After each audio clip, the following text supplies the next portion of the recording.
آج جو مجھے موضوع دیا گیا ہے اس کے لیے میں نے سورہ اعراف کی آیت نمبر 157 کا آخری ٹکڑا جو ہے وہ آپ کو سنایا ہے۔ اس کا ایک پس منظر ہے وہ جان لیجیے۔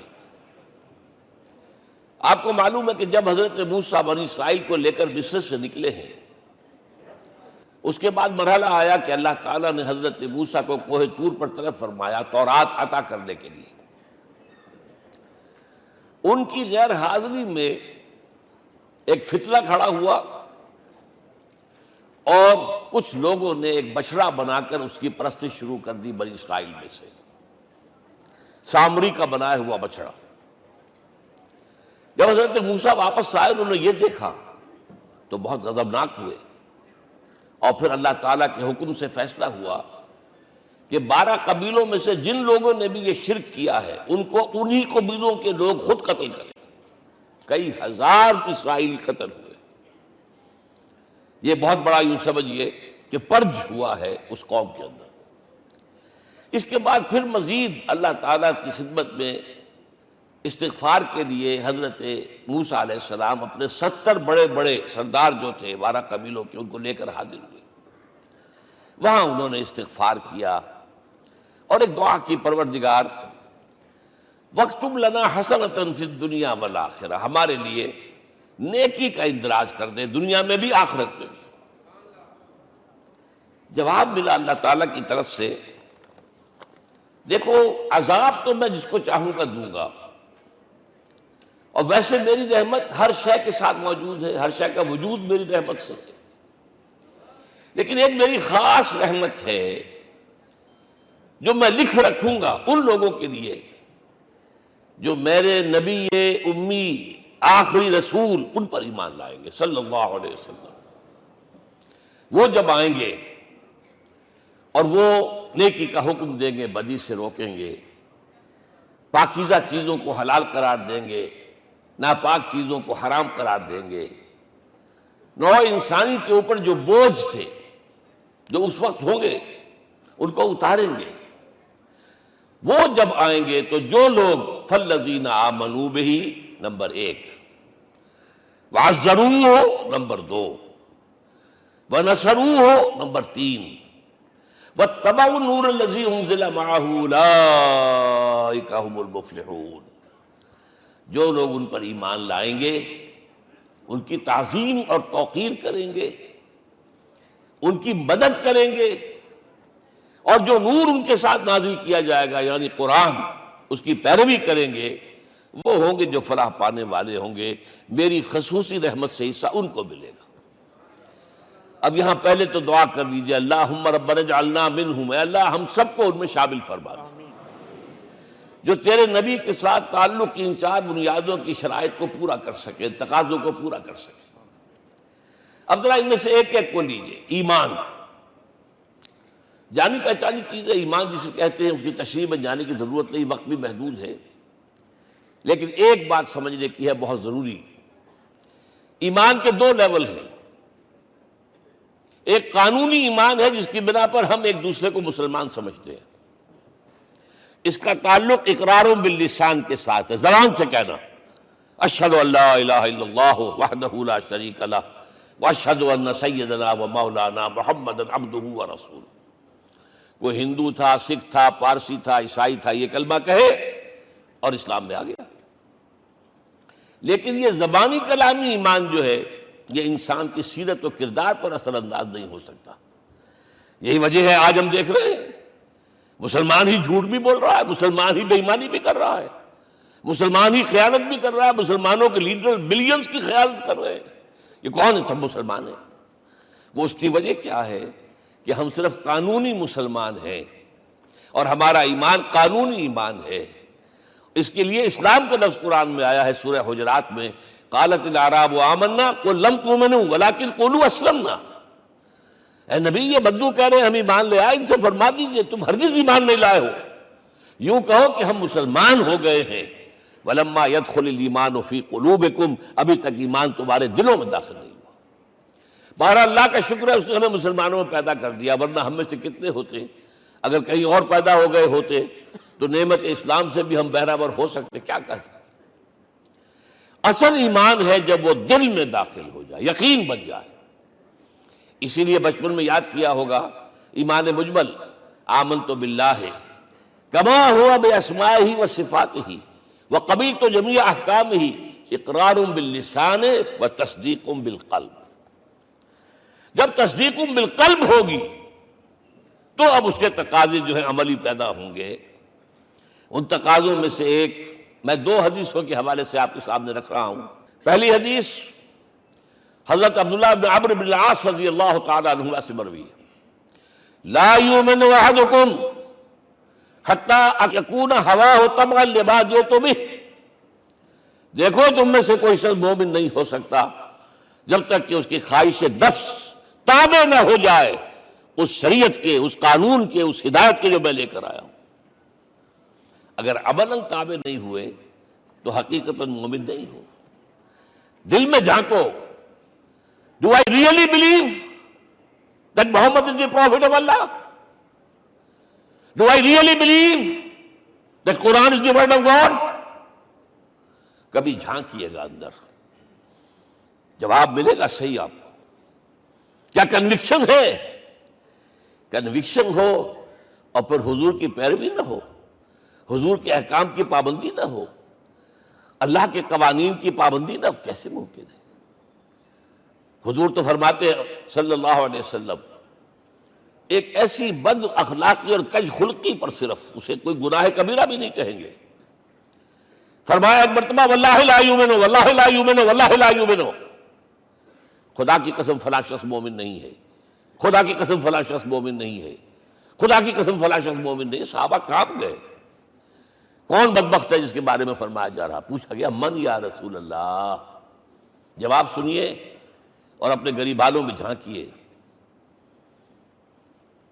وہ شخص الذی لا یامن جارہ بوائقہ، وہ شخص جس کی شرارتوں کی وجہ سے اس کا پڑوسی چین میں نہیں ہے، امن میں نہیں ہے، وہ مومن نہیں ہے، خدا کی قسم نہیں ہے، خدا کی قسم نہیں ہے۔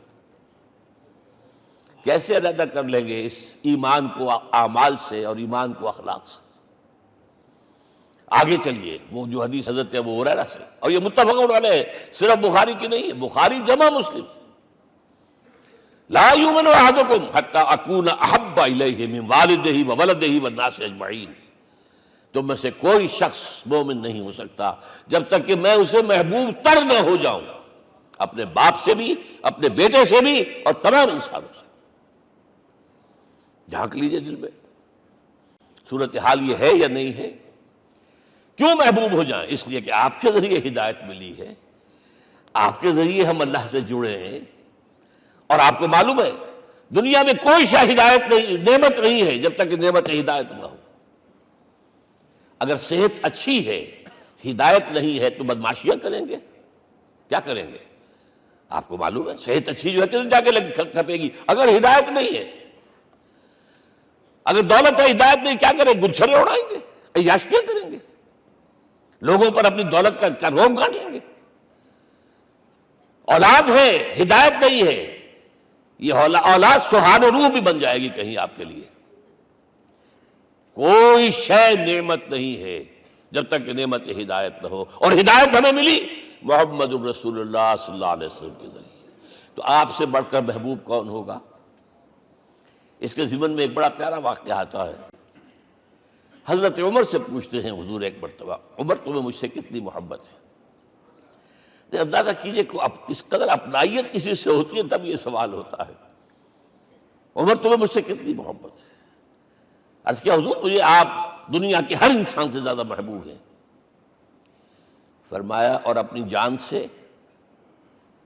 ذرا سا توقف کیا، دل میں جھانکا، ہاں حضور اب میں یہ بھی کہتا ہوں کہ میری جان سے بھی زیادہ عزیز ہے مجھے۔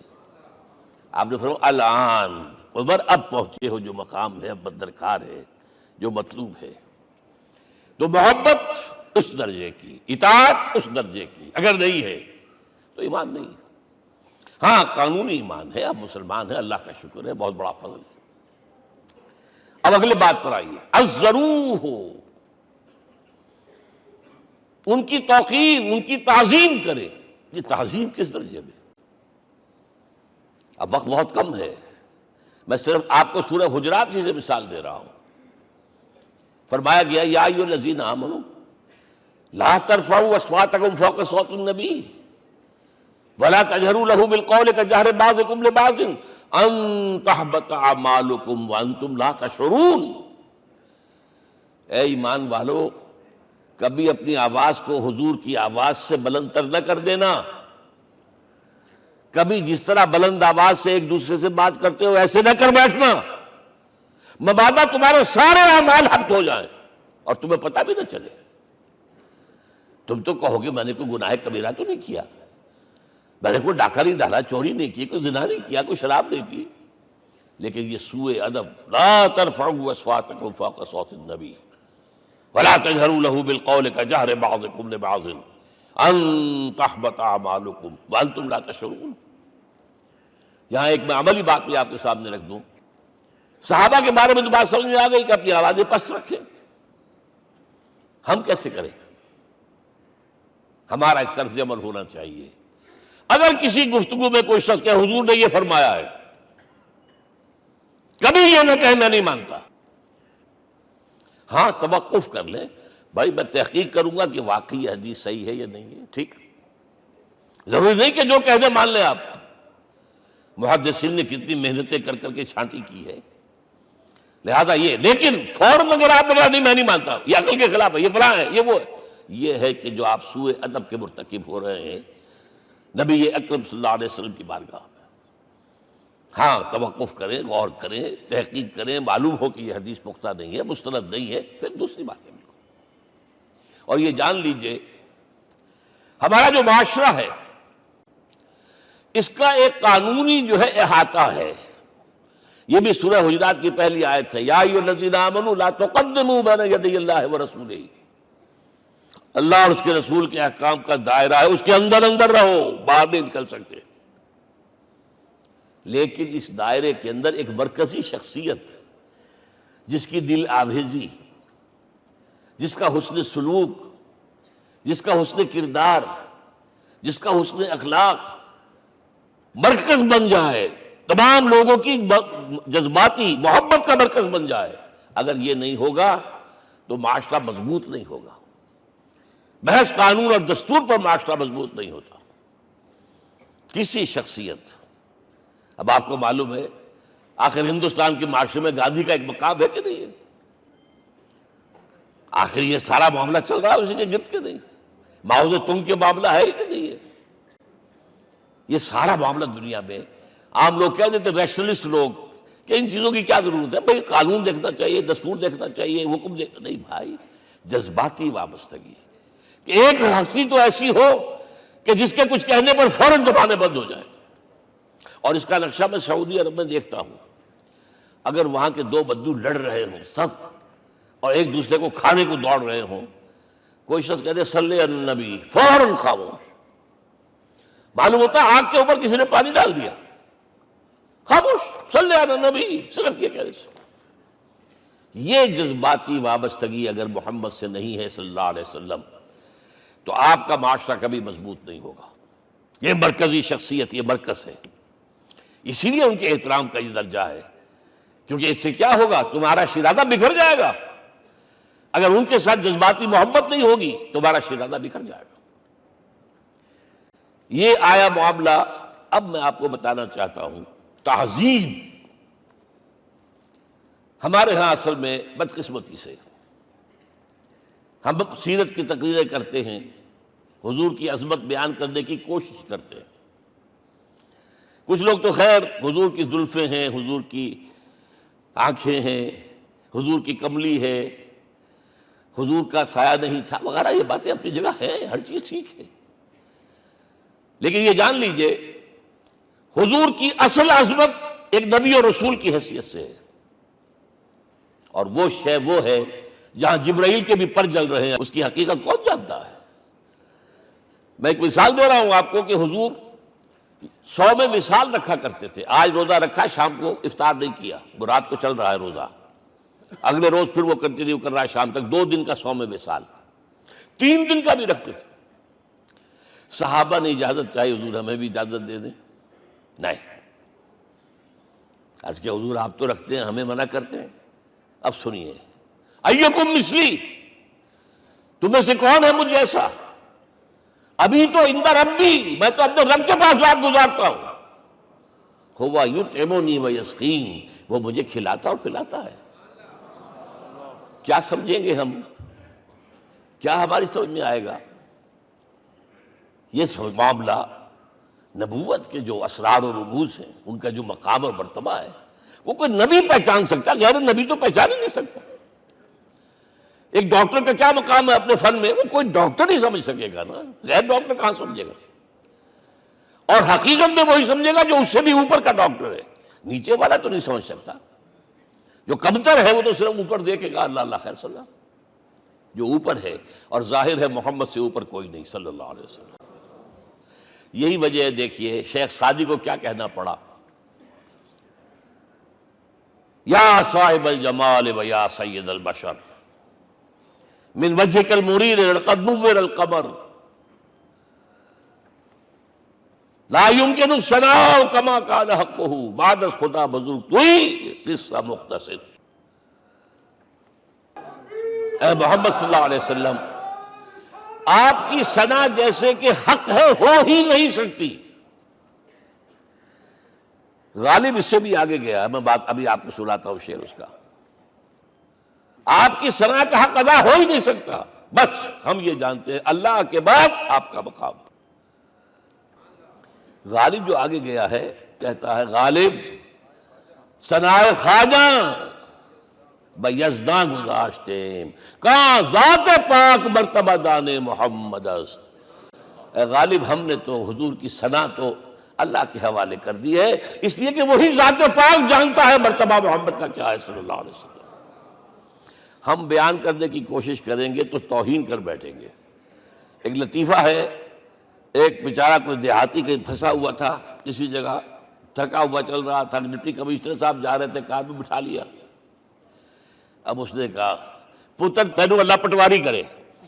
اب اس غریب کے جو ہے اس کے ذہن میں تو پٹواری سے اوپر تو کچھ ہے ہی نہیں، اس کے قلم سے جو ہے ادھر کا انتقال ادھر ہو گیا، ادھر ادھر چلی گئی۔ تو ڈی سی کو وہ تعریف کر رہا ہے، اپنے سمجھ کے مطابق پٹواری کرے، تو ہم کہیں پٹواری والا معاملہ نہ کریں۔ ہاں، ایک پہلو ایسا ہے جس کے حوالے سے حضور کی عظمت ہماری سمجھ میں آئے گی۔ حضور ایک انسان کی حیثیت سے کیا تھے، ایک باپ کی حیثیت سے آپ کا کیا طرز عمل تھا۔ ذرا یاد کیجئے، جگر گوشہ رسول حضرت فاطمہ بطول رضی اللہ تعالیٰ عنہ وہ حاضر ہوتی ہے، ابا جان دیکھیے چکی پیس پیس کر یہ گھٹے پڑ گئے میرے ہاتھ میں، یہ کنویں سے پانی لاتی ہوں، مشکیزیں کہ یہاں پر بندیاں پڑ گئی۔ حضور اب تو عام لوگوں پر بھی آسانیاں ہیں، لوگوں کے ہاں غلام آ گئے ہیں، کنیزیں آ گئی ہیں، مال و دولت آ گئی ہے، مجھے بھی کوئی غلام کنیز عطا ہو جائے۔ اور آپ کو معلوم ہے یہ لخت جگر نور چشم محمد کی سب سے پیاری بیٹی صلی اللہ علیہ وسلم، کوئی شک نہیں اس میں، فاطمہ کیا بیتی ہوگی حضور کے قلب پر۔ لیکن فرمایا، کیا بیٹی، یہ دنیا کی چیزیں ہمارے لیے نہیں ہیں، میں تمہیں اس سے بہتر شے دیتا ہوں۔ تسبیح فاطمہ ہر نماز کے بعد 33 مرتبہ سبحان اللہ، 33 مرتبہ الحمدللہ، 33 مرتبہ اللہ اکبر کہہ لیا کرو۔ لیکن سوچ لیجئے دل پر کیا گزری ہوگی صلی اللہ علیہ وسلم۔ حضرت عائشہ سے پوچھئے، حضرت خدیجہ سے پوچھئے، حضور کیسے شوہر تھے؟ آپ سے زیادہ خواتین کے حق میں نرم، گھر کے کام کا جھاڑو دے رہے ہیں، کپڑے جو ہیں بوسیدہ انہیں سی رہے، گھر میں بیٹھے ہوئے یہ کام کرتے تھے۔ بہرحال ایک بات میں آپ سے عرض کروں، آپ انسان کی جس حیثیت کا بھی ذہن میں تصور کریں گے وہ ساری حیثیتیں محمد میں موجود ہیں صلی اللہ علیہ وسلم۔ محمد حاکم کی حیثیت سے بھی ہیں، محمد سپہ سالار کی حیثیت سے بھی ہیں، محمد قاضی القضات بھی ہیں، محمد ہیڈ آف دی اسٹیٹ بھی ہیں، محمد بیویوں والے بھی ہیں، اولاد والے بھی ہیں، محمد 5 وقتہ امام بھی ہیں، جمعے کے خطیب بھی ہیں، مدرس قرآن بھی ہیں، مربی بھی ہیں، مزکی بھی ہیں، اور ہر میدان میں بلند ترین مقام۔ کوئی ایسی جامع شخصیت ملے گی؟ ہمارے ہاں تو حال یہ ہے کہ جو خطیب صاحب ہوتے ہیں وہ 5 وقتہ نماز کیسے پڑھا سکتے ہیں؟ ان کا تو اونچا مقام ہے۔ 5 وقتہ نماز کے لیے تو علیحدہ چاہیے امام آپ کو، اور وہاں بھی ایک امام سینئر ہوگا، وہ عشاء مغرب اور فجر پڑھائے گا، ایک جونیئر ہوگا بیچارہ، وہ جو خاموش نماز ہے وہ پڑھائے گا۔ 5 وقتہ نماز پڑھا رہے ہیں محمد صلی اللہ علیہ وسلم، اور خطیب بھی وہی ہے، مربی بھی وہی ہے، مزکی بھی وہی ہے۔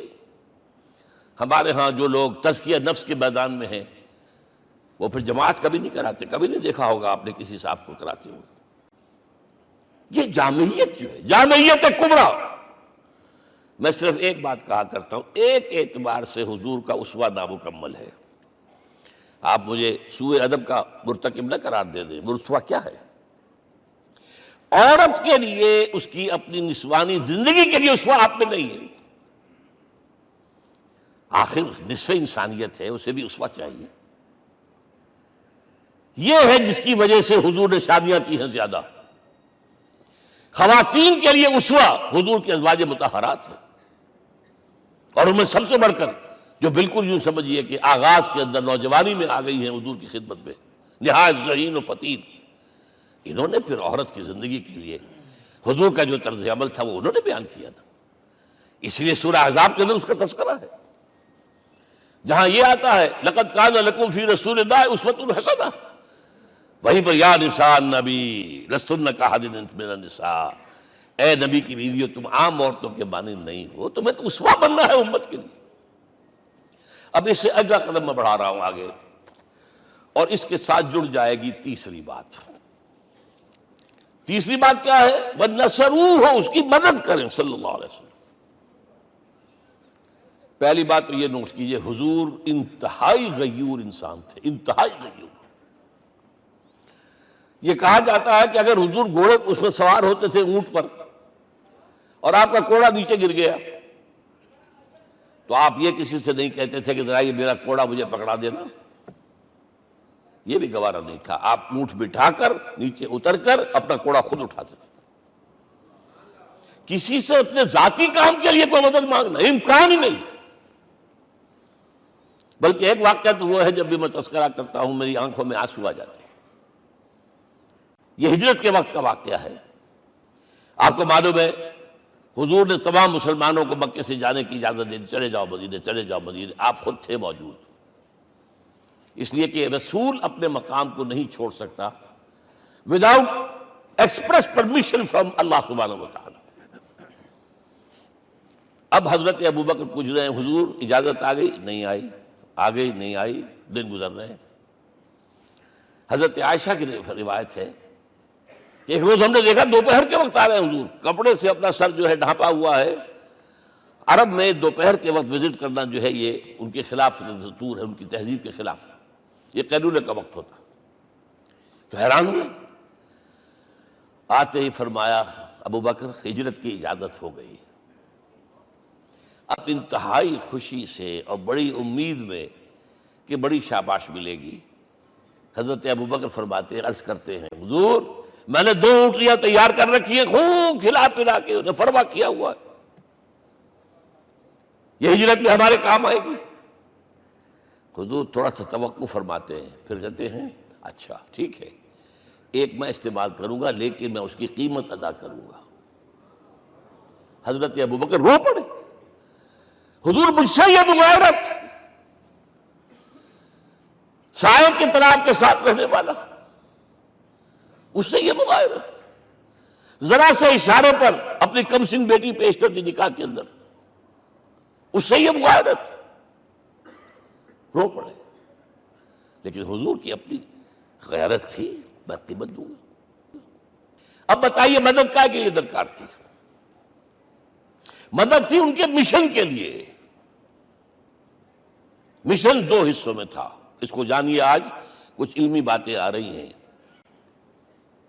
حضور کے مشن کے 2 حصے، ایک ابتدائی جو تمام انبیاء اور رسول کا تھا، ایک تکمیلی جو صرف محمد کا ہے۔ صلی اللہ علیہ وسلم۔ ابتدائی کیا ہے؟ اللہ کی طرف دعوت، تبلیغ۔ جو دعوت قبول کر لیں ان کے لیے بشارت، بشیر کہ تمہارے لیے آخرت میں جنت ہے، نعمتیں ہیں۔ رد کر دیں ان کے لیے نذیر، خبردار کرنے والے، جہنم کے لیے تیاری کر لو۔ داعی اللہ، اللہ کی طرف بلانے والے، سراجا منیرا، روشنی کے چراغ۔ یہ حیثیت مشترک ہے تمام انبیاء کرام۔ تمام انبیاء بشیر بھی تھے، نذیر بھی تھے، داعی بھی تھے، سراج منیر بھی تھے، اگرچہ ان تمام حیثیتوں میں بھی حضور کا سب سے اونچا مقام علیحدہ نمایاں ہے، لیکن حیثیت بنیادی طور پر مشترک۔ ایک حیثیت تکمیلی، اور وہ کیا ہے؟ اے نبی، جو دین آپ کو دیا گیا ہے صرف تبلیغ نہیں، صرف تعلیم نہیں، اس کو قائم کر کے دکھاؤ ایک نظام زندگی کی حیثیت سے۔ 3 مرتبہ قرآن میں یہ الفاظ حضور کے لیے آئے ہیں، هو الذی ارسل رسولہ بالہدی ودین الحق لیظہرہ علی الدین کلہ۔ 3 دفعہ سورہ توبہ میں یہ الفاظ آئے، سورہ صف میں یہ الفاظ آئے، سورہ فتح میں یہ الفاظ آئے۔ وہی اللہ جس نے بھیجا ہے اپنے رسول کو صلی اللہ علیہ وسلم، الہدا، قرآن حکیم، ہدایت کاملہ، اور نمبر 2 دین حق۔ یہ 2 چیزیں دے کر بھیجا، کس لیے؟ تاکہ اس دین کو غالب کرے پورے نظام زندگی پر۔ یہ معاملہ ذرا سوچئے، اور یہ حضور کے لیے 3 دفعہ، اور کسی اور نبی کے لیے 1 دفعہ بھی نہیں۔ قرآن مجید کے اس نقطے کو ذہن نشین کر لیجیے۔ اصل میں یہ کیا ہے؟ اسے ہم یوں کہیں گے، ایک ہے نبوت و رسالت، ایک ہے تکمیل نبوت و رسالت۔ ہمارے ہاں ختم نبوت کے اوپر تو زور دیا گیا ہے، اور صحیح دیا گیا ہے، ایمان کا ہمارا جز ہے۔ حضور کے بعد کسی نے بھی دعویٰ کیا نبوت کا، وہ جھوٹا، کذاب، دجال۔ جس نے مانا وہ بہرحال دائرہ اسلام سے خارج ہے، اور جو بھی کچھ ہوا کرے وہ۔ یہ چونکہ قانونی بات تھی، اس لیے اس کا حق ادا کیا علماء کرام نے۔ واقعہ ہے کہ اس میں کوئی کمی نہیں رکھی، لیکن حضور کی فضیلت اس میں نہیں ہے۔ فرض کیجئے کہ نبوت چلی آ رہی تھی ہموار طور پر، ایک جگہ آ کے ختم ہو گئی، تو فضیلت کون سی ہوئی؟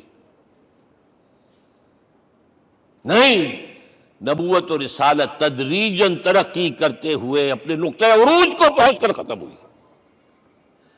یہ ہے فضیلت۔ اب آپ سوچئے، الہدا دیا گیا حضور کو، تو کیا تورات میں ہدایت نہیں تھی؟ سورہ اعراف کی آیت ہے، سورہ مائدہ کی، انا انزلنا التوراۃ فیہا ھدی ونور۔ ہم نے نازل کی تھی تورات، اس میں ہدایت میں تھی، نور بھی تھا۔ ہم مانتے ہیں اللہ کی کتاب تھی۔ وہی فرمایا ہے انجیل فیہا ھدی ونور، اس میں ہدایت میں تھی، نور بھی تھا۔ پھر یہ الہدا قرآن آیا۔ یہ کیا ہے؟ ہدایت نے درجہ بدرجہ ترقی کرتے ہوئے قرآن میں آ کر کامل ہو گئی، ہدایت کامل۔ وجہ کیا ہے؟ انسان کا شعور بھی تو درجہ بدرجہ بڑھا ہے۔ ایک وقت تھا ہمارا بچپن تھا، فکر کے اعتبار سے، سوچ کے اعتبار سے، علم کے اعتبار سے، ہمارے آباء و اجداد کبھی جو رہتے تھے گھروں کے اندر یا کبھی آئے ہیں تو کیا تھا ان کے پاس؟ اب اس وقت جو ہے کسی کو آپ پرائمری کے بچے کو پی ایچ ڈی ڈاکٹر رکھ دیجئے ٹیوٹر، تو کیا پڑھائے گا تو وہی جو پرائمری کا بچہ سمجھ سکے۔ لہذا وہ جو کہا گیا تھا آدم کو اس زمین کی خلافت دیتے، فَإِمَّا يَأْتِيَنَّكُم مِّنِّي هُدًى فَمَن تَبِعَ هُدَايَ فَلَا خَوْفٌ عَلَيْهِمْ وَلَا هُمْ يَحْزَنُونَ۔ یہ ہدایت رفتہ رفتہ آئے گی، آئے گی، آئے گی، آئے گی۔ اور یہ بات جان لیجئے، پروفیسر ڈاکٹر محمد شریف نے جو کتاب لکھی ہے فلسفے کی تاریخ پر، اس میں بتایا ہے کہ 1200 برس انسانی تاریخ کے بہت ہی پروڈکٹیو ہے فلسفیانہ فکر کے لیے۔ From 600 BC to 600 AD، 1200 years, سارے فلسفے اسی میں پیدا ہوئے۔ سقراط، مختار، افلاطون اور یہ سب نکل گئے، اور کنفیوشس بھی آ گیا، تاؤ بھی آ گیا، اور بدھ بھی آ گیا، جین بھی آ گیا، سب آ گئے، سب آ گئے۔ گویا کہ انسان جب کچھ سوچ سکتا تھا، جتنا سوچ سکتا تھا سوچ چکا، اور یہ بھی سنا دوں، حضرت عیسیٰ نے کہا تھا اپنے حواریوں سے، ڈپارٹنگ جو میسج تھا، مجھے ابھی تم سے اور بھی بہت باتیں کرنی تھی لیکن تم ان کا تحمل نہیں کر سکو گے، جب وہ فارقلیت آئے گا صلی اللہ علیہ وسلم تو تمہیں سب کچھ بتائے گا۔ لہذا جب انسان بلوغت کو پہنچا ہے فلسفیانہ فکر کے اعتبار سے، تب، اور یہ بھی نوٹ کر لیجئے، بہت اہم بات کہہ رہا ہوں، چند مہینے غار حرا کی تنہائیوں میں اللہ تعالیٰ نے حضور کو وہ سارا ذہنی سفر طے کرایا ہے۔ کیا کرتے تھے حضور جا کر غار حرا میں؟ کبھی سوچا آپ نے؟ اگر آپ یہودیوں میں پیدا ہوئے ہوتے تو یہودی طرز پر آپ عبادت کرتے، اگر کہیں عیسائیوں میں پیدا ہوتے تو عیسائیوں کی طرف پر آپ تو نہیں تھے، آپ تو پیدا وہ مشرکین میں شرک کرنے کا امکان ہی نہیں آپ کے لیے، تو کیا کرتے تھے؟ حدیث کے الفاظ یہ تحنث فی، وہاں جا کر عبادت کرتے تھے۔ اب شارحین حدیث نے بہت عمدہ لکھا ہے، کانا صفت و تعبدہ فی غار حرا التفکر والاعتبار، غار حرا میں آپ کی عبادت فکر، غور و فکر، تفکر و اعتبار، جس کی میں تعبیر یہ کر رہا ہوں، جس کو کہا کبھی اکبر الہ آبادی نے، خدا کے کام دیکھو بعد کیا ہے اور کیا پہلے، نظر آتا ہے مجھ کو بدر سے غار حرا پہلے۔ تم غار حرا کو نہیں جانتے، مصطفیٰ اندر حرا خلوت گزید، قوم آئین و حکومت آفرید۔ The most productive part of the period life of Muhammad is that which he passed in غار حرا۔ فکر کی ساری جو ہیں بلندیاں طے کی، تب آیا ہے اقرأ بسم ربک، اب اللہ کا الہدیٰ شروع ہوا ہے۔ اچھا، اسی طرح نمبر 2، دین حق مکمل ہوا ہے۔ ورنہ جب ہم کبھی غاروں میں رہتے تھے کسی میونسپلٹی کا بھی سوال نہیں، نظام کسے کہیں گے؟ پھر یہ ہے کہ قبائلی نظام آیا، چلیے ایک شیخ ہے اس کا کہنا ماننا ہے سب کو، کچھ نظام تو بن گیا نا، اور نظام جہاں آئے گا جکڑ بندی ہو جائے گی۔ اب تم فلاں قبیلے کے شخص ہو، اس کا قبیلے کا سردار یہ، تمہیں حکم ماننا پڑے گا، اس قبیلے کی روایت یہ، تمہیں پیروی کرنی پڑے گی، you have to do it whether you like it or not۔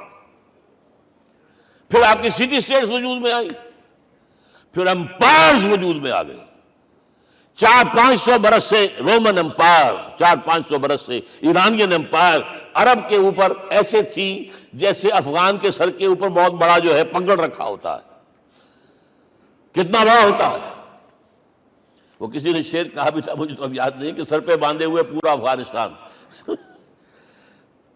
میرا خیال ہے ضمیر جعفری۔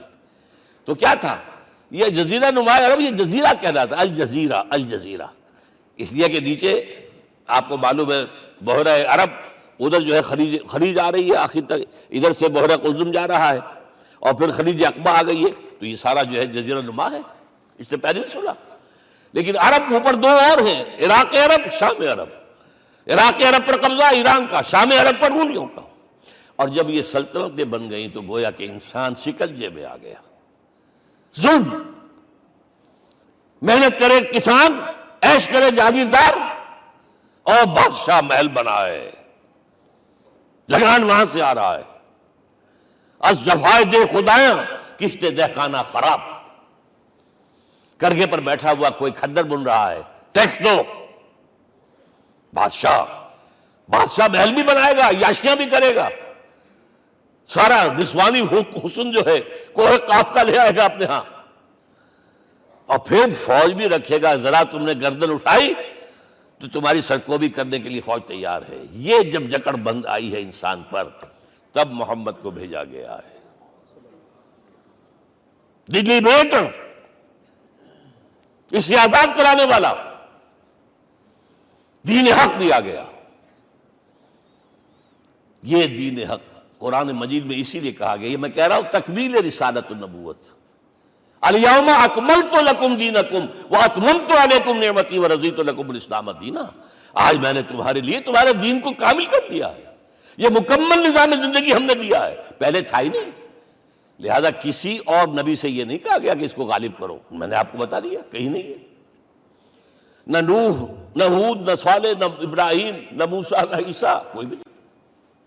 اور حضور سے کہا گیا یہ دین اب غالب کرو۔ اگر صرف تم کتاب میں لکھ کر دے جاؤ اور اس کے مثال پیش نہ کر سکو، دنیا کہے گی بہت اچھی شاعری ہے، آج بھی آپ کو معلوم ہے دی ریپبلک کتاب زندہ ہے، لیکن آج تک ایک دن کے لیے بھی وہ نظام کہیں قائم ہوا ہے؟ ہم یہی کہیں گے کہ ٹھیک ہے، یہ جو ہے ایک خواب ہے، اللہ اللہ فرض، اس کے سوا کیا یوٹوپیا ہے؟ اس نظام کو قائم کر کے دکھاؤ۔ اب آپ اس کو اینالائز کر لیجئے، اچھی طرح سمجھ لیجئے۔ It was the revolutionary role which was assigned to محمد صلی اللہ علیہ وسلم۔ نظام کو بدلنا، اسی کا نام تو انقلاب ہے۔ انقلاب کسے کہتے ہیں؟ دنیا میں دو نظام ایک جگہ نہیں ہو سکتے، مذہب 100 بھی ہو سکتے ایک جگہ۔ مذہب لمیٹڈ ہے، آپ کی ذاتی زندگی، آپ کے کچھ عقائد ہیں، کچھ عبادات ہیں، کچھ رسومات ہیں، کچھ سوشل رائٹس ہیں، یہ ہے بس۔ تو یہ تو 100 بھی دے کین کو ایگزسٹ۔ امریکہ میں کتنے ہیں؟ مسلمان گئے مسجدیں بنا لی ہیں، ہندو گئے مندر بنا لیے ہیں، سکھ گئے ہیں ان کے گردوارے بنے ہوئے ہیں، سلوتے یعنی یہودیوں کے عیسائیوں کے تو بے شمار ہے ہی ہے، لیکن ہے ہمہ مذہب۔ لیکن دین تو دو نہیں ہو سکتے، یا ڈیموکریسی ہوگی یا بادشاہت ہوگی، ایک تو دو تو نہیں ہو سکتے۔ یا کیپٹلزم ہوگا یا سوشلزم ہوگا، دو تو نہیں ہو سکتے۔ یا تھیوکریسی ہوگی یا ڈیموکریسی ہوگی، دو نہیں ہو سکتے۔ اور یہ بھی آپ کو معلوم ہے دنیا میں کہیں ویکوم نہیں ہے، نظام کے اعتبار سے کبھی نہیں رہا ہے، ہر ایک نظام موجود ہے۔ آپ کوئی دوسرا نظام لانا چاہتے ہیں، پہلے اس کو جڑ سے اکھیڑنا پڑے گا۔ گفت رومی ہر بنائے کوہنا کا باداں کلند، تو نہ دانی اولا تعمیر راں ویرا کلند۔ رومی نے کہا ہے کہ دیکھو، اگر کوئی نئی تعمیر تمہیں کرنی ہو تو تم جانتے نہیں ہو پہلے پرانی تعمیر کو گرانا پڑتا ہے، پہلے آپ نظام جڑ سے کھینچ کر پھینکیں گے باہر، تب نظام لائیں گے نا۔ اور یہ ظاہر بات ہے جو نظام بھی ہے اس کے ساتھ ویسٹڈ انٹرسٹ ہے، اس کے ساتھ پریولیج کلاسز ہیں، دے وانٹ اسٹیٹس کو، وہ کوئی تبدیلی نہیں ماننے کو تیار، کیونکہ اسی نظام کی شاخوں پر تو ان کے گھونسلے بنے ہوئے، وہیں سے تو مفادات ان کے وابستہ ہیں۔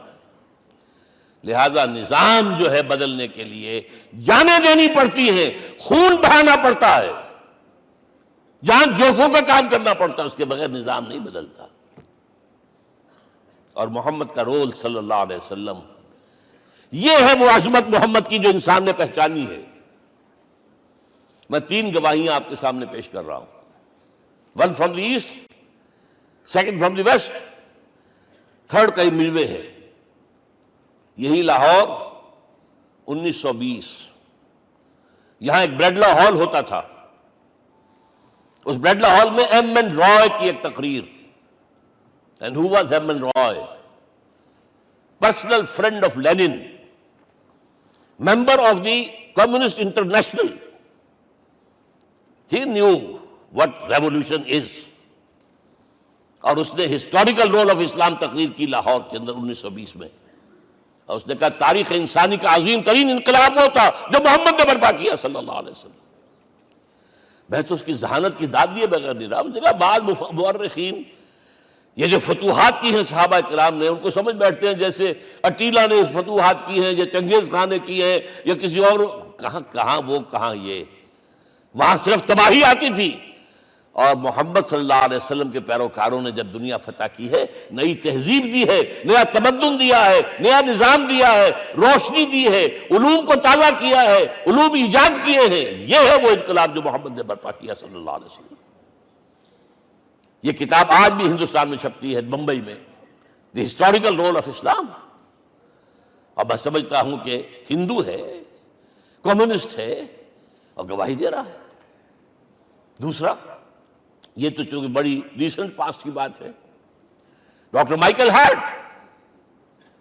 ایک کتاب لکھتا دی 100، اس کا سب ٹائٹل کیا ہے؟ A selection and gradation of the 100 most influential personalities of the human race, human history۔ پوری انسانی نسل میں سے ان لوگوں کو چن لو جنہوں نے اس کی تاریخ کے دھارے کے رخ کو موڑا ہو۔ ادھر جا رہا تھا ادھر کر دیا، ادھر جا رہا تھا ادھر کر دیا۔ جن لوگوں نے بھی تاریخ کا دھارا موڑا، پہلے سلیکٹ کر لو، سلیکشن۔ 100 آدمی کا نام آ گئے، اب گریڈیشن ان میں سب سے زیادہ کس نے کیا؟ اور ٹاپ پر لایا محمد کو صلی اللہ علیہ وسلم. یہ کتاب تو اویلیبل ہے، پڑھیے. اور چونکہ عیسائی ہے اور حضرت عیسیٰ کو نمبر 3 پر لے گیا، غور کیجئے. نمبر 2 پر لایا نیوٹن کو، بابا طبیعت. اور پھر کہتا ہے naturally I owe an explanation. میں عیسائی ہوتے ہوئے I am placing Muhammad at top. How? This is because, یہ لفظ یاد کیجئے، this is because he is the only person supremely successful in both the religious and secular fields. ذہانت، وہ زندگی جو آج تقسیم کر دی گئی ہے، یہ مذہبی زندگی ہے، یہ سیکولر ہے، یہ ریاست ہے، قانون ہے، یہ ہے، اور اس کو علیحدہ رکھو بھائی، مذہب کو علیحدہ رکھو. وہ کہتے ہیں کہ یا تو مجھے ملتا ہے کہ وہ آدمی جو ادھر اونچا ہے تو دوسری طرف نیچا ہے، کچھ بھی نہیں. ادھر اونچا ہے تو ادھر کچھ نہیں. روحانیت میں، دین میں، اخلاق میں عیسیٰ سے اوپر کون جائے گا؟ لیکن حکومت میں، ریاست میں کوئی قدم ہی نہیں رکھا، زیرو. مذہب کتنا بڑا پیدا کر دیا گوتم بدھ نے، لیکن ریاست، حکومت زیرو. اور بڑے سے بڑے جو ہیں شہنشاہ اور بڑے سے بڑے کانکرس، کوئی چلا آیا ہے. آپ سوچئے جو گریک آ رہا ہے، جو سکندر اعظم کہاں سے چل کر مقدونیہ سے کہاں پہنچ گیا؟ بیاس تک. اٹیلا کہاں سے پہنچ گیا؟ مشرق سے مغرب تک. لیکن مذہب و اخلاق کے اندر زیرو نہیں بلکہ مائنس ویلیو لانی پڑے گی. ایک ہی انسان ہے. آپ کم سے کم give credit to his honesty.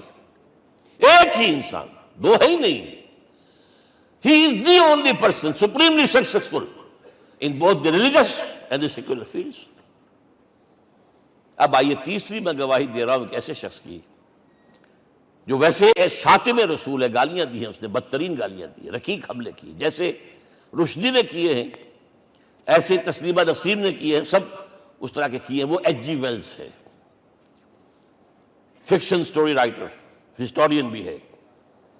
2 کتابیں ہیں اس کی تاریخ پر، تاریخ انسانی عالم، short history of the world and concise history of the world.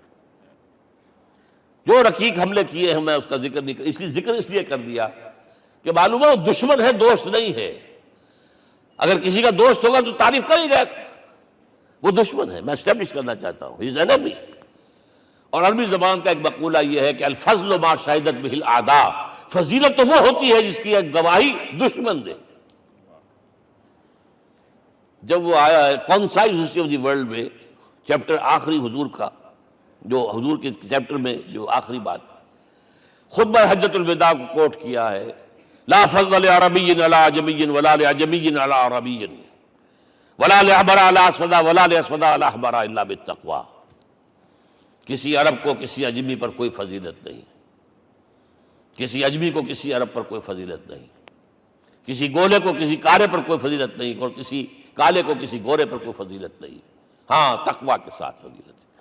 اب ذرا میرا ایک لفظ نوٹ کیجئے، کیا لکھتا ہے اس پر؟ Although the sermons of human freedom, fraternity and equality were said before also, and we find a lot of these sermons in Jesus of Nazareth. مسیح ناصری حضرت عیسیٰ علیہ السلام کے ہاں بھی وعظ تو ہمیں بہت ملتے ہیں، but it must be accepted that it was Muhammad صلی اللہ علیہ وسلم who for the first time in history established a society based on these principles. انسانی حریت، اخوت، مساوات، اس کے وعظ کہنے تو بہت آسان ہے، تقریریں کرنی تو بہت آسان ہے، لیکن ان ویلیوز کو باقاعدہ اسٹیبلش کرنا ایک سوسائٹی میں ماننا پڑتا ہے. یہ اسے دینا پڑا ہے کریڈٹ جو بھی ہے. لیکن ایک بات نوٹ کر لیں، مبادہ کہیں آپ میرے بارے میں سوء ظن ہو جائے، تازہ ایڈیشن جو اب اویلیبل ہے اس میں سے یہ نکال دیے گئے ہیں. آج کے جو ان کے ایڈیٹرز ہیں ان کے حلق سے نیچے نہیں اتر رہے. اتنی بڑی حقیقت. آپ پنجاب لائبریری یا پبلک لائبریری سے جا کے پرانا ایڈیشن لیجئے، concise history of the world کے اندر آپ کو یہ الفاظ مل جائیں گے. Although the sermons of human fraternity Freedom and equality were said before also. And we have a lot of these sermons in Jesus of Nazareth. But it must be accepted that it was Muhammad sallallahu alaihi wasallam who for the first time in history established a society based on these principles. اب یہ جو mission میں نے آپ کے سامنے رکھا، ایک بنیادی مشن قرآن کی تبلیغ کرو، تبلیغ کرو، تبلیغ کرو، تبلیغ کرو. یا ایھا رسول بلغ ما انزل الیک من ربک وان لم تفعل فما بلغت رسالتہ. نمبر دو، جو دین حق دیا اسے غالب کرو، قائم کرو، نافذ کرو، اس کی مثال پیش کرو دنیا کے سامنے. ان دونوں میں مدد درکار تھی محمد الرسول اللہ کو. جیسے حضرت مسیح نے کہا تھا، وَإِذْ قَالَ عِيسَىٰ ابْنُ مَرْيَمَ لِلْحَوَارِيِّينَ مَنْ أَنصَارِي إِلَى اللَّهِ، کون ہے میرا مددگار اللہ کی راہ میں. جیسے کہ اللہ فرماتے سورہ حدید میں، بڑی پیاری آیت ہے، بڑی ریولوشنری آیت ہے، بلکہ میں ایک لفظ استعمال، بڑی ننگی انقلابی آیت ہے قرآن مجید کی. اتنا صاف اللہ تعالیٰ ہی سچ بول سکتا ہے، کوئی اور تو ضرور کہیں نہ کہیں اس کے اوپر کوئی کپڑا ڈال کے بات کرے گا. آیت نمبر 25 آف سورۃ الحدید، لقد ارسلنا رسلنا بالبینات، ہم نے اپنے رسولوں کو بھیجا واضح نشانیوں کے ساتھ، معجزات کے ساتھ. وانزلنا معهم الکتاب والمیزان، ان کے ساتھ کتاب اتاری، شریعت اتاری، میزان اتاری، نظام اتارا. لِيَقُومَ النَّاسُ بِالْقِسْطِ، تاکہ لوگ عدل پر قائم ہوں. اس لیے کتاب کیوں بھیجی، رسول کیوں بھیجے، نبی کیوں بھیجے، وحی کیوں بھیجی؟ تاکہ لوگ عدل پر قائم ہوں. یہ اس سے بڑی آیت کوئی ہوگی؟ عدل اجتماعی، سوشل جسٹس. اب اگلا ٹکڑا پڑھیے، وَأَنزَلْنَا الْحَدِيدَ، ہم نے لوہا بھی اتارا ہے. فِيهِ بَأْسٌ شَدِيدٌ، اس سے اسلحہ بنتا ہے، جنگی قوت ہے. وَلِيَعْلَمَ اللَّهُ مَن يَنصُرُهُ وَرُسُلَهُ بِالْغَيْبِ، اور اللہ دیکھ لینا چاہتا ہے کون ہے اس کے وفادار بندے جو لوہے کی طاقت کو ہاتھ میں لے کر اللہ اور اس کے رسول کی مدد کرتے ہیں.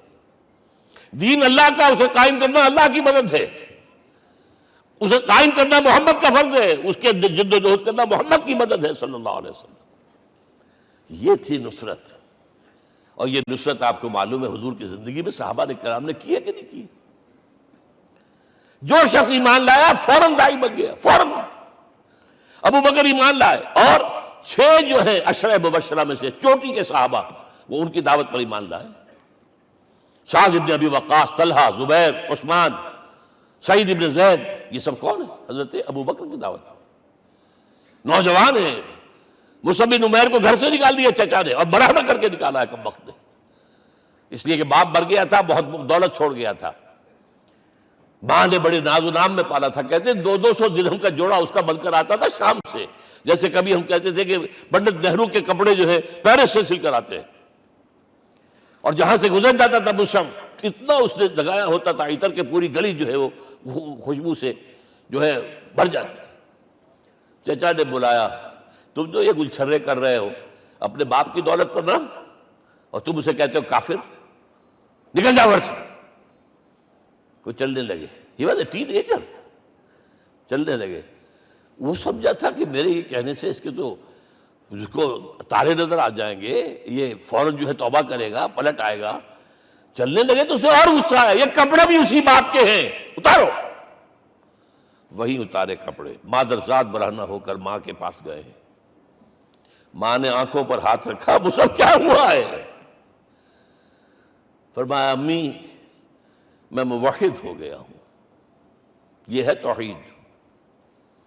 اور اب جا کر حضور کے دامن میں بیت ارقم میں اب ہمہ وقت کارکن ہے، قرآن اتر رہا ہے، پڑھ رہے ہیں، سمجھ رہے ہیں، قرآن اتر رہا ہے، یاد کر رہے ہیں.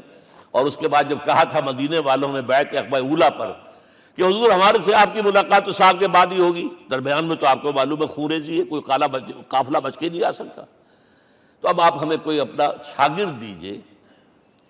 مصعب بن عمیر کو حضور نے کہا جاؤ ان کے ساتھ. وہاں ان کا نام پڑ گیا المقری، پڑھانے والا، قرآن پڑھانے والا. 75 آدمی اگلے سال لے کر آ گیا ہے، اور اسی سے بیعت عقبہ ثانیہ ہوئی ہے، اور ہجرت کا راستہ کھل گیا. اور اس کو ایک دفعہ حضور نے دیکھا، مسجد کے دروازے کے سامنے سے گزر رہا تھا مصعب، پھٹا ہوا کمبل تھا جس میں لپیٹا ہوا تھا۔ حضور کی آنکھوں میں آنسو آ گئے۔ غزوہ احد میں شہید ہوا کس طرح؟ علم بردار تھا، ایک ہاتھ پر وار پڑا ہے، کٹ کے گر گیا، ایک ہاتھ سے تھاما، دوسرے پر بھی گر گیا، دونوں جو بچے ہوئے حصے تھے اس سے تھاما۔ پھر جب ختم ہو گئے، اس کے بعد جو ہے جب دفن کر رہے تھے تو حضور کے سامنے پرابلم لایا گیا۔ مصعب کے جسم پر تو کوئی کپڑا ہی نہیں تھا سوائے ایک چادر کے، ایک دھوتی، اللہ اللہ خیر اللہ۔ اور شہید کا کفن ہوتا ہے اس کا اپنا لباس۔ حضور وہ اتنا چھوٹی ہے وہ چادر کہ پاؤں ڈھانپتے ہیں تو سر کھل جاتا ہے، سر ڈھانپتے ہیں تو پاؤں کھل جاتے ہیں۔ فرمایا سر کو ڈھانپ دو کپڑے سے اور پیروں پر گھاس ڈال دو۔ That was the last dress which Musab got۔ تو یہ لوگ جو تھے محمد رسول اللہ والذین معہ، یہ ساتھی حضور کے جنہوں نے حضور کے مشن میں آپ کا ساتھ دیا۔ اور ایک خاص مرحلے کا تو میں آپ کے سامنے ذکر ہی کر دوں، اس لیے کہ دین کی اقامت، دین کا غلبہ، اس میں تو جہاد اور قتال آئے گا لا محالہ۔ Nobody is going to allow you to change the system۔ اگر سسٹم بدلتا ہے تو اس کے ساتھ جو مفادات بدلتے ہیں وہ ختم ہو جاتے ہیں، جو پرولیجز ہیں وہ ختم ہو جاتے ہیں۔ لہذا جب غزوہ بدر کا مرحلہ آیا ہے، حضور نے مجلس شورا منعقد کی، اور آپ نے جو وحی سے آپ کو بتا دیا گیا تھا، دیکھو ایک قافلہ آ رہا ہے شمال سے، مال غنیمت سے لدا پھدا ہے، اور 50 صرف اس کے ساتھ محافظ ہیں۔ ایک لشکر آ رہا ہے جنوب سے، ویل کانٹے سے لیس، اور اللہ نے وعدہ کیا ہے کہ ایک پر ضرور تمہیں فتح دے گا، بتاؤ کدھر چلے۔ یہ اصل میں کسی بھی سپہ سالار کے لیے وقت ہوتا ہے کہ اپنے ساتھیوں کے مورال کا اندازہ کرے۔ کچھ ہوں گے ہم جیسے کمزور بھی، انہوں نے کہا کہ حضور پہلے قافلے کی طرف چلے، آسانی سے فتح بھی ہو جائے گی اور ہتھیار مل جائیں گے ہمیں، ہمارے پاس تو ہتھیار بھی نہیں ہے، گنتی کے لوگوں کے پاس تلواریں بھی نہیں سب کے پاس، تو 50 آدمیوں کے ہتھیار تو ملیں گے، پھر لشکر سے نپٹ لیں۔ اب حضور کہہ رہے ہیں اشیرونی اشیرونی اشیرونی۔ حضرت مقداد بن اسود کھڑے ہوتے ہیں، حضور ہمیں موسیٰ کے ساتھی نہ سمجھیے جنہوں نے کہہ دیا فَاذْهَبْ أَنْتَ وَرَبُّكَ فَقَاتِلَا إِنَّا هَاهُنَا قَاعِدُونَ۔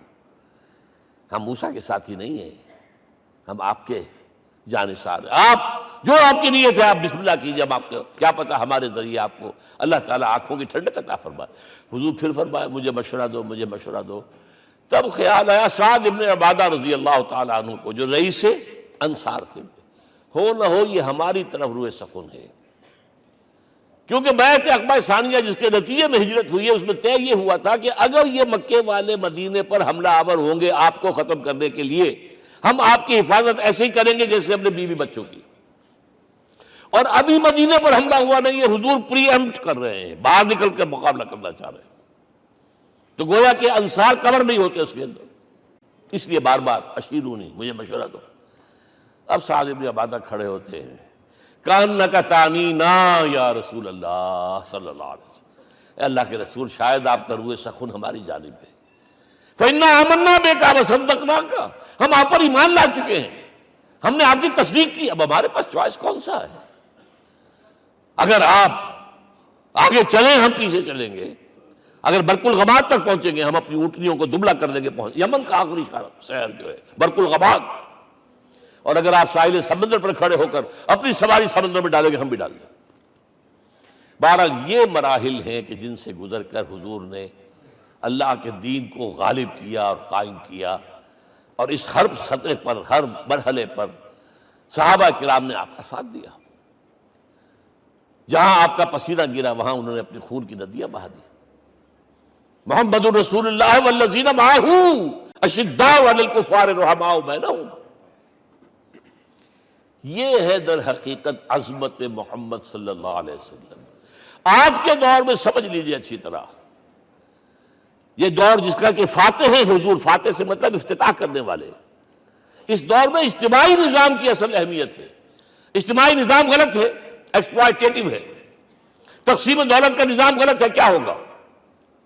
ایک طرف دولت جمع ہوگی، ایکومولیشن آف ویلتھ، ایک طرف بھوک، افلاس، فاقہ ہوگا۔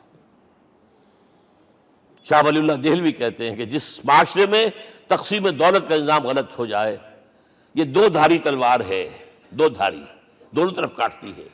ایک طرف دولت جمع ہوگی تو عیاشیاں ہوں گی، بدماشیاں ہوں گی، کچھ چرے ہوں گے، وہ بھی خراب، معاشرے کے لیے خراب۔ اور ایک طرف فقر ہوگا اور بھوک ہوگی اور فاقہ ہوگا، یہ بھی خراب۔ اس لیے کہ حضور فرماتے ہیں کاد الفقر و یکون کفرا، فقر تو انسان کو کفر کی حد تک پہنچا دیتا ہے، لہذا فقر کو کل نظام کو توڑنا ہوگا۔ یہ الفاظ شاہ ولی اللہ دہلوی رحمۃ اللہ علیہ کے، جو 12ویں صدی ہجری کے مجدد ہیں۔ اس نظام کو بدلنا، اب آپ سوچئے حضور صلی اللہ علیہ وسلم نے جب اپنے اس مشن کی تکمیل کر لی، تو میں اب دو باتیں آپ کو بتا رہا ہوں۔ چونکہ حضور کی بعثت صرف عرب کے لیے نہیں تھی، صرف عربوں کے لیے نہیں تھی، صرف ملک عرب کے لیے نہیں تھی۔ اگر یہ ہوتا تو آپ کا کام مکمل ہو گیا تھا، پورے عرب میں اللہ کی حکومت قائم ہو گئی، ایک ایک شخص تک قرآن پہنچ گیا۔ لیکن 5 جگہ قرآن میں آیا ہے وَمَا أَرْسَلْنَاكَ إِلَّا كَافَّةً لِلنَّاسِ بَشِيرًا وَنَذِيرًا، ہم نے نہیں بھیجا آپ کو مگر تمام انسانوں کے لیے بشیر اور نذیر بنا کر۔ لہذا کام مکمل نہیں ہوا۔ اقبال کہتا ہے وقت فرصت ہے کہاں، کام ابھی باقی ہے، نور توحید کا اتمام ابھی باقی ہے۔ یہ بھی تکمیل رسالت کا مظہر ہے کہ حضور سے پہلے کوئی رسول پوری نوع انسانی کے لیے نہیں بھیجا گیا، آپ پہلے رسول ہیں اللہ کے اور آخری جو پوری نوع انسانی کے لیے بھیجے گئے۔ حضرت عیسیٰ نے بھی یہی کہا تھا اپنے حوارین سے، تو سینٹ پال نے اسے تبلیغی مذہب بنایا ہے۔ انجیل میں اب بھی الفاظ موجود ہیں کہ I have been sent in search of the lost sheep of the house of Israel، میں تو اسرائیل کے گھرانے کی کھوئی ہوئی بھیڑوں کی تلاش میں بھیجا گیا ہوں، صرف بنی اسرائیل کے لیے۔ قرآن بھی کہتا ہے رسولا الی بنی اسرائیل، واحد رسول ہیں جو پوری دنیا کے لیے بھیجے گئے۔ اچھا کہہ دینا تو آسان ہو گیا، اس کا مطلب کیا ہے؟ جب تک پوری دنیا پر اللہ کا دین غالب نہ ہو، محمد کا مقصد بعثت ہنوز شرمندہ تکمیل ہے، اور یہ ہوگا، اس کی خبر دی ہے۔ یہ ایک تحفہ میں لے کر آیا آپ کے لیے، 8 صفحے ہیں، لیکن یہ سمجھیے کہ یہ سونے کے حروف سے شر لکھے ہوئے ہیں، وہ احادیث، وہ آیات جن میں حضور نے خبر دی ہے کہ پوری دنیا پر اللہ کا دین غالب ہوگا۔ ہو نہیں سکتا کہ دنیا ختم ہو جائے اور محمد کا مقصد بعثت ابھی مکمل نہ ہو، ناممکن۔ ان آیات کو پڑھیے، ان میں پھر احادیث پڑھیے۔ میں صرف 2 حدیثیں آپ کو سنا دوں۔ ایک میں حضور نے اپنے زمانے سے لے کر قیامت تک کے 5 ادوار گنائے ہیں، آپ پڑھ لیجیے گا، ٹیکسٹ ہے یہ، اور خدا کے لیے اس کی قدر کیجیے گا، یہ آیات ہیں، احادیث پھینک نہ دیجیے خدا کے لیے کہیں۔ اور اس کے اندر جو ہے اس وقت کے جو مایوسی کے اندھیارے ہمارے اوپر چھائے ہوئے ہیں، اس کا علاج ہے کہ نہیں، اور بھی دور فلک ہیں ابھی آنے والے، ناز اتنا نہ کریں ہم کو ستانے والے۔ بہرحال حضور نے جب اپنا مشن عرب کی حد تک مکمل کر لیا تو اب ایک بات نوٹ کیجئے، خطبہ حجۃ الوداع 1.25 لاکھ کا مجمع، حضور نے اپنے اس خطبے میں اپنی تعلیمات کے جو اہم نکات تھے انہیں اور دہرایا 3 مرتبہ ایک بات کی ہے۔ لاؤڈ سپیکر تو تھا نہیں، پہلے آپ ادھر رخ کرتے تھے، آپ کہتے تھے کچھ، ادھر لوگ آدمی آگے کھڑا ہوا اس کو آگے پہنچاتا اور آگے پہنچاتا تھا، پھر آپ سامنے رخ کر کے کہتے تھے، پھر بائیں طرف رخ کر کے 3 مرتبہ، ایک لفظ 3 مرتبہ۔ آخر میں ایک سوال کیا ہے، الا هل بلغت، دیکھو لوگوں میں نے پہنچا دیا یا نہیں؟ کیونکہ قرآن میں تحدید آئی تھی، اے نبی، یا ایھا النبی بلغ ما انزل الیک من ربک وان لم تفعل فما بلغت رسالتہ، اے نبی جو کچھ تم پر نازل کیا گیا اللہ کی طرف سے پہنچا دو، اور اگر نہیں کیا تو رسالت کا حق ادا نہیں ہوگا۔ اور اس میں سورہ اعراف کی آیت نمبر 6 اگر پڑھ لیں، فَلَنَسْأَلَنَّ الَّذِينَ أُرْسِلَ إِلَيْهِمْ وَلَنَسْأَلَنَّ الْمُرْسَلِينَ، ہم ان سے بھی پوچھیں گے جن کی طرف رسولوں کو بھیجا، اور رسولوں سے پوچھیں گے ہم نے تمہارے پاس اپنا پیغام پہنچایا تھا، تم نے پہنچایا کہ نہیں لوگوں کو؟ اس لیے حضور نے گواہی لی، الا هل بلغت، دیکھو میں نے پہنچا دیا کہ نہیں؟ اور جواب کیا ملا؟ انا نشہد انک قد بلغت رسالۃ وادیت الامانۃ ونصحت الامۃ وکشفت الغمۃ، ہم گواہ ہیں حضور آپ نے رسالت کا حق ادا کر دیا، امانت کا حق ادا کر دیا، ہماری خیر خواہی کا حق ادا کر دیا، اور گمراہی کے اندھیرے جو ہے انہیں چھانٹ کر رکھ دیا۔ اب آپ نے آسمان کی طرف نگاہ کی، انگشت شہادت سے وہی 3 مرتبہ اللہم اشہد اللہم اشہد اللہم اشہد، اللہ تو بھی گواہ ہے، یہ مان رہے۔ یہ ہے سائی آف ریلیف، یہ بوجھ جو میرے کندھے پر آیا تھا اِنَّا سَنُلْقِي عَلَيْكَ قَوْلًا ثَقِيلًا، یہ اب منتقل ہو گیا، اب امت کو منتقل ہوا۔ لہذا آخری لفظ کیا تھا؟ فَلْيُبَلِّغِ الشَّاهِدُ الْغَائِبَ، اب جو یہاں موجود ہیں ان کا فرض ہے کہ پہنچائیں ان کو جو یہاں نہیں ہے۔ میں صرف تمہارے لیے رسول نہیں ہوں، ایک ایک فرد نوع بشر تک دنیا میں جو اس وقت ہے، اور ایک ایک فرد نوع بشر جو آخر تک آئے گا قیامت تک، اس تک قرآن پہنچانا تمہارے ذمے ہے۔ ہم نے نہیں پہنچایا، اسی لیے آج ہم اللہ کے عذاب میں ہیں۔ آج کیوں ذلیل کے کل تک نہ تھی پسند گستاخی فرشتہ ہماری جناب میں؟ 1.5 بلین مسلمان، لیکن عزت نام کی کوئی شے ہے؟ G7 G9 G11 G13 G15 کوئی مسلمان بھی ہے ان میں؟ نہ 3 میں نہ 13 میں، نہ G7 میں نہ G15 میں، نن۔ اتنی بڑی تعداد، سیکیورٹی کونسل میں کسی سیٹ کی امید ہے؟ نن۔ آپ کے وسائل پر ان کا قبضہ ہے، آپ کی ٹیکسیشن کے احکام وہاں سے آ رہے ہیں۔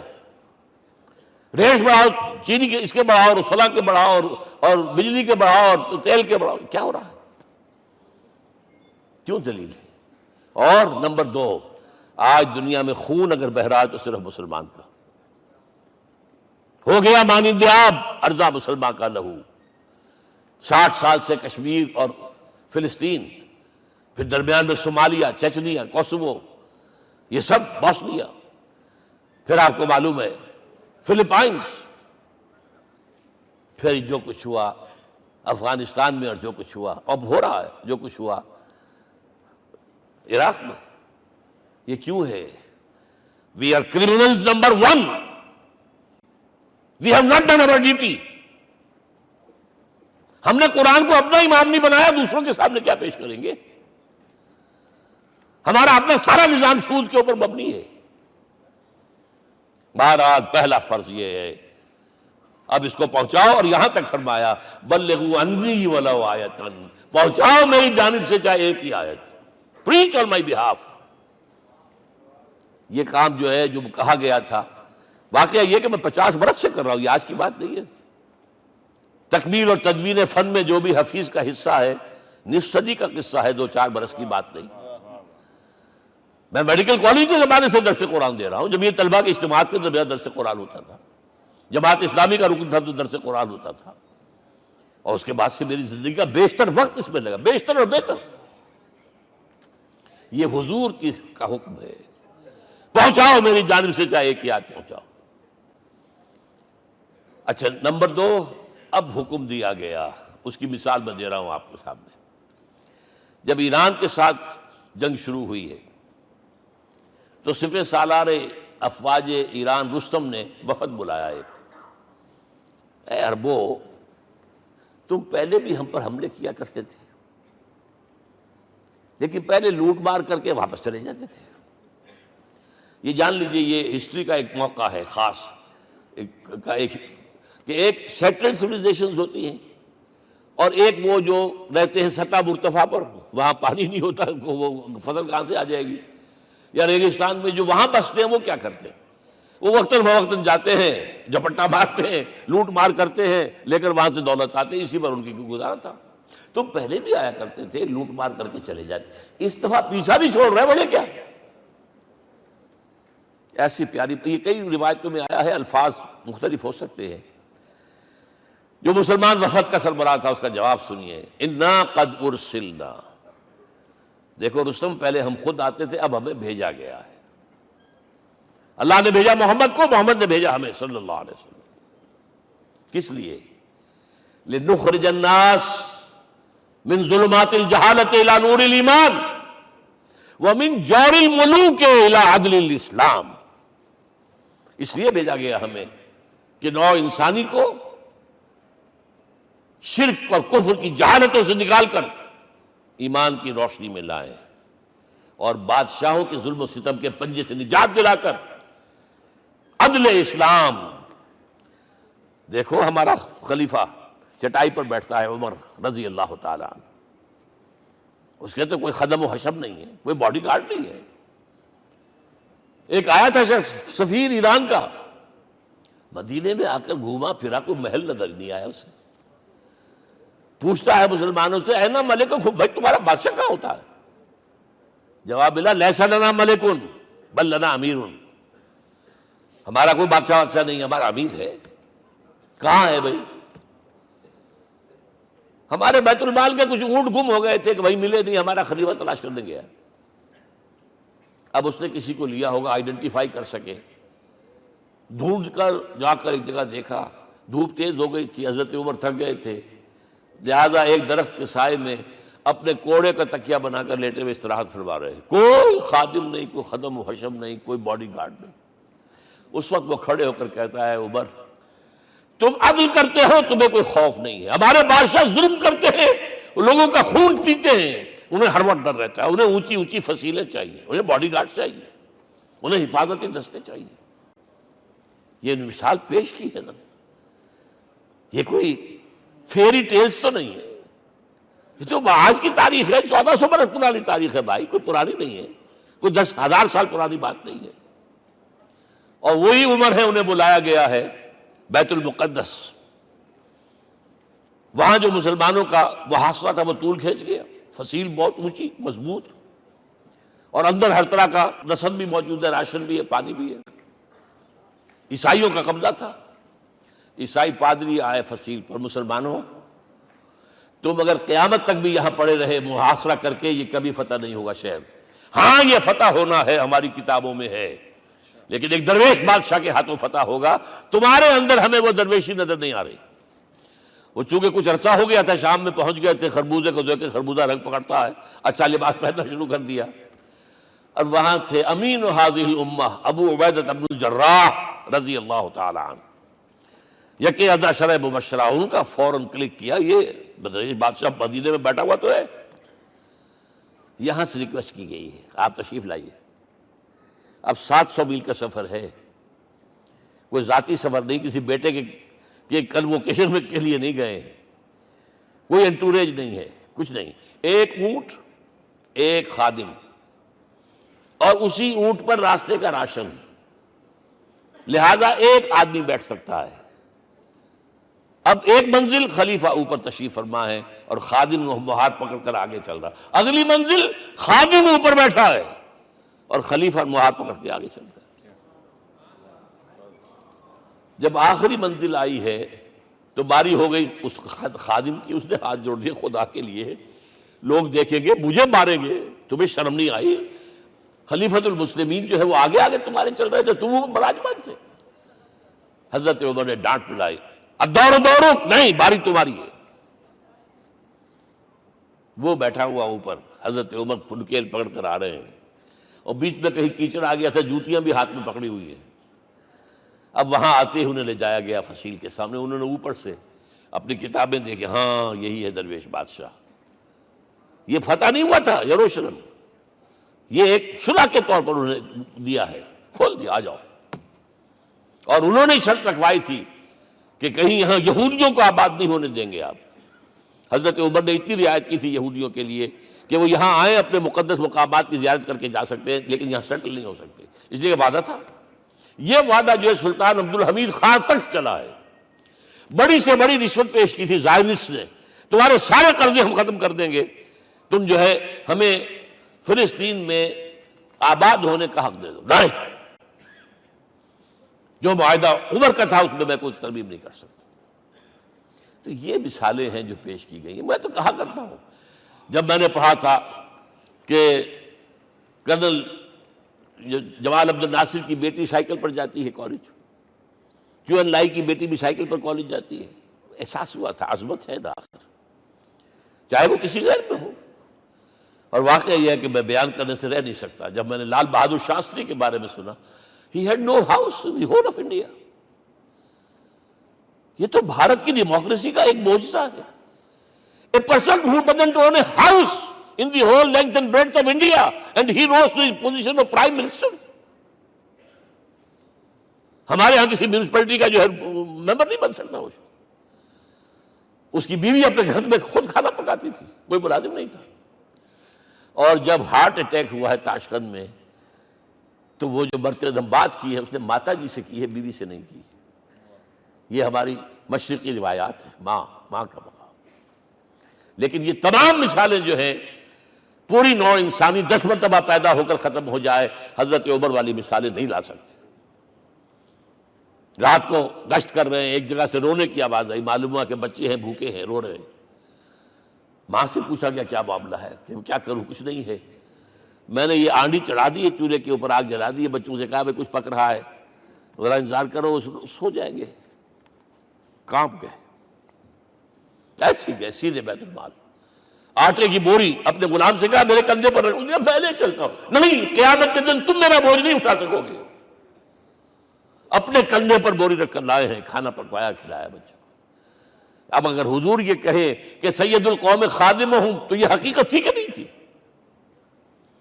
ورنہ اگر یہ مثال نہ آتی تو کہتے جی شاعری تو اچھی ہے، بہت اچھا شعر کہہ دیا، کوئی سردار بھی کبھی خادم ہوا ہے۔ اب یہ ہے کہ یہ نظام دنیا میں، بس آخری بات میں آ گیا ہوں، یہ خوشخبریاں میں آپ کے ساتھ یہ تحفہ لے کر آیا، یہ پڑھیے کہ نظام دوبارہ آنا ہے۔ محمد کی پیشن گوئی غلط نہیں ہو سکتی، وہ صادق المصدوق صلی اللہ علیہ وسلم۔ اگرچہ ابھی ہمیں اور سزائیں ملنی ہیں، اور سخت سے سختر سزائیں آنی ہیں۔ ابھی آرمگڈون سر پر تنی ہوئی ہے، کھڑی ہوئی ہے، ملحمۃ العظمیٰ جسے حدیث میں کہا گیا۔ آرمگڈون پتہ نہیں آپ نے کبھی سنا ہے کہ نہیں سنا ہے؟ یہ بائبل کی آخری کتاب جو ریولیشن جان ہے، اس میں ہے کہ ایک بہت بڑی جنگ ہوگی، گریٹر اسرائیل بنانے کے لیے بہت بڑی جنگ ہوگی، and you set the stage has been set for that۔ NATO تیار اسی کے لیے ہو رہا ہے دوبارہ۔ کس لیے؟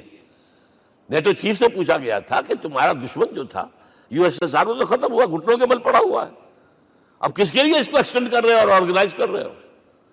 اب ہمیں مسلم فنڈامنٹلسٹ سے نمٹنا ہے۔ یہ ہے وہ کروسیڈ جو شروع ہوئی۔ یہودی اور عیسائی نیو کنزرویٹوز، نیو کونس، یہ دونوں جڑے ہوئے ہیں، ایک 5 پوائنٹ ایجنڈا ہے ان کا جس پر دونوں کا اتفاق ہے۔ تو ابھی ہم پر بڑے برے وقت آنے ہیں، ہمیں سزائیں ابھی اور ملنی ہیں، لیکن tables will be turned۔ دنیا میں اللہ کا دین قائم ہوگا، چاہے ابھی اور اپس اینڈ ڈاؤنز آئیں گے، لیکن ہوگا، لیکن ہوگی، وہ وقت آئے گا اللہ کا دین قائم ہوگا پوری دنیا میں۔ ایک حدیث میں آپ کو سنانے چلا تھا، حضرت ثوبان سے رضی اللہ تعالیٰ عنہ، مسلم شریف کی روایت ہے۔ حضور نے فرمایا ان اللہ زوالی الارض، اللہ نے میرے لیے پوری زمین کو لپیٹ دیا۔ فرائیت مشارقہا و مغاربہا، میں نے اس کے سارے مشرق دیکھ لیے، سارے مغرب دیکھ لیے۔ وَإِنَّ أُمَّتِي سَيَبْلُغُ مُلْكُهَا مَا زُوِّئَ لِي مِنْهَا، میری امت کی حکومت ان تمام علاقوں پر قائم ہو کر رہے گی جو اللہ نے زمین کو لپیٹ کر مجھے دکھا دیے۔ یہ ہونا ہے، and that is going to be the end of this world۔ Armageddon بھی آ جائے گی، پہلے ملحمۃ العظمیٰ بھی آئے گا، سزائیں بھی ملیں گی، بالآخر وہ ہوگا۔ لیکن آخری بات، میرے اور آپ کے لیے مسئلہ لمحہ فکریہ کیا ہے؟ میں اور آپ کہاں کھڑے ہیں؟ Are we on the side of Allah or on the side of America؟ بہرحال یہ تو جو اپس اینڈ ڈاؤنز آنے ہیں، میرے اور آپ میں سے ہر شخص کے سوچنے کی بات یہ ہے، یہ تو انقلاب تو آئے گا، حضور کے ذریعے سے آیا، کچھ لوگ حضور کے ساتھی بن گئے، ان کی دنیا بن گئی، آخرت بن گئی، قیامت میں کے بعد جو کچھ ملنا ہے اللہ تعالیٰ روح و ریحان و جنت النعیم۔ کچھ رہ گئے کہ چاہے سگا چچا تھا محروم رہ گئے، ابو لہب۔ آج بھی یہ قافلہ ادھر چل رہا ہے۔ اقبال نے بالکل ٹھیک کہا ہے کہ دنیا کو ہے پھر مار کا روح و بدن پیش، تہذیب نے پھر اپنے درندوں کو ابھارا، اللہ کو پابر دیے مومن پہ بھروسہ، ابلیس کو یورپ کی مشینوں کا سہارا۔ اور صحیح کہا ہے، آخری بات جو کہہ رہا ہوں، ایک نقطہ میرا رہ گیا ہے، وَاتَّبَعُوا النُّورَ الَّذِي أُنزِلَ مَعَهُ، چوتھی بات، اور یہ کہ وہ لوگ جو اس نور کا اتباع کریں گے کہ جو ان کے ساتھ نازل کیا قرآن، اس لیے کہ قرآن ہی ذریعہ ہے، آلہ انقلاب ہے۔ قرآن انسانوں کو بدلتا ہے، افراد کو، افراد مل کر جماعت بن کر وہ جو انقلاب برپا کرتے ہیں. But individual change. اقبال کے الفاظ میں چوں بجا در رفت جہاں دیگر شود. یہ قرآن اگر کسی کے باطن میں اتر جاتا ہے تو اس کے اندر انقلاب آ جاتا ہے. He is a change person from within. واتبعوا النور الذی انزل معہ. لیکن آخری دور کے بارے میں چند اشعار سنا رہا ہوں. شب گریزاں ہوگی آخر جلوہ خورشید سے. یہ چمن معمور ہوگا نغمہ توحید سے. ہو کر رہے گا. اور پھر دلوں کو یاد آ جائے گا پیغام سجود. پھر جبیں خاک حرم سے آشنا ہو جائے گی. اور آنکھ جو کچھ دیکھتی ہے لب پہ آ سکتا نہیں. میں وہ حیرت ہوں کہ دنیا کیا سے کیا ہو جائے. آب روان کبیر تیرے کنارے کوئی دیکھ رہا ہے کسی اور زمانے کے خواب. وہ زمانہ آنا ہے لیکن دیکھنا یہ ہے کہ میرا اور آپ کا اس میں کتنا حصہ ہے. اقول قولی ھذا واستغفر اللہ لی ولکم ولسائر المسلمین والمسلمات.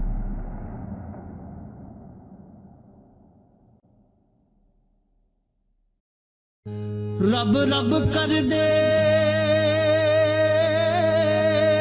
بڈھے ہو گئے اتے ملا پنڈت سارے.